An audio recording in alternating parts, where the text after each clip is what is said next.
Dual presence of hope or a hateful state of mind, strained at the itch of the mending, illogical mind of suicide.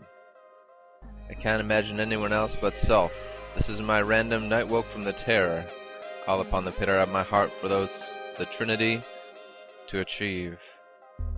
The ill-begotten anorexic child suffering in the solitude when sick, who starved himself dry to achieve invisibility.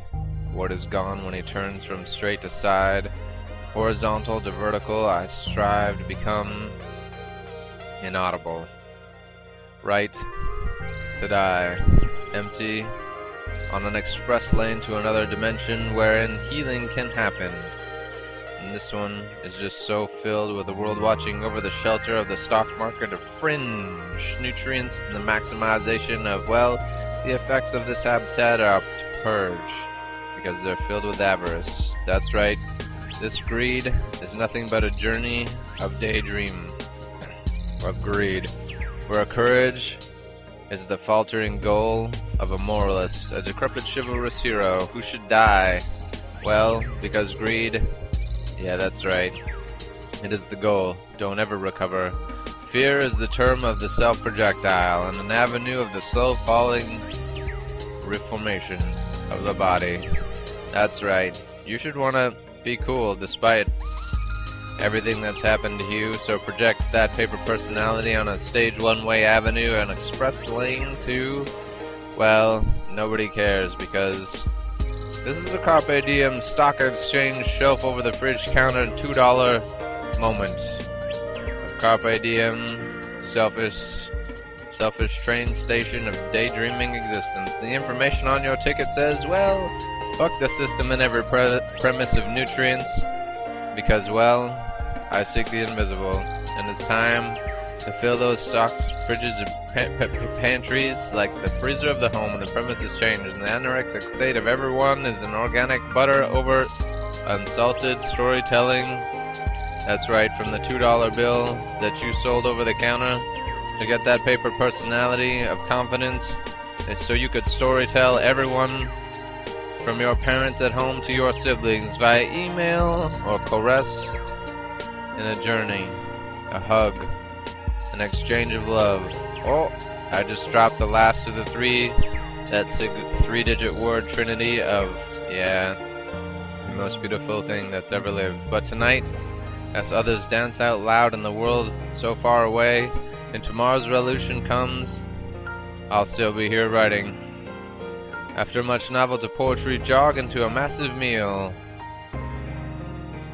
of imagination. I've been diagnosed with multiple personalities in a malnourished state of an ink too thin to look, but I'm impossible, and all I really want to do is kill off those bullies by becoming invisible. I don't wish any harm, and I definitely don't want the aftermath of my hatred to be the discovery of their ill fates and the opportunity for me to laugh at their hurt, their sorrow, because this is a week receiving the recession of my treatment through the doctor. He told me to munch down everything that I could handle, as the post-anorexic soul of these bones and the one-winged angel that I've charred off the other one in a fire so hot that I can't gain it back. So that was cool. I was nearly 40 pounds, and now that that's gone, it's no longer intact. The novel of myself can rewrite itself into a nearly very nerdy, generally massive, uncongelated, I'm mostly a virgin state of being. Yeah, the premise will never change. I won't even sell myself for a $2 pound bill to coin over the counter to be diagnosed with an invisible personality that says, well, it might make me malnourished of courage in every important facility of myself, including morality and the virtue and everything it takes to exist outside of a Carpe Diem look too thin moment that's impossibly thin, like the maiden of virtue of Anna's black cloud raining over the knees that stole the phoenix of every single imprint of dreams as I reawaken. This is the recluse of the decaying self, dark built in the mirror with no shelter from the apocalypse of God's ghost squad and the angels of the apocalypse. That's right. But hope is the rebirth of self and the epicenter of something beautiful. And at the end of that discovery and living in the mirror as if you had someone else already, becoming something, that thing that you want so badly? When you're on that road, when you're on that path to finally being, to writing your own epitaph of glory, living in that moment, not for carpe diem but for others. Self-consciousness has died, there is no more mirror, there only is self, and how to adapt to everyone else. For compassion's sake, the greatest treasure on earth besides that three-digit trinity of words, and a body of beauty. And when she whispers from those lips, that trinity of I love you, and when that hero rises up from the depths, you better motherfucking believe. Because if you don't, you're gonna ruin the perfect fate of destiny.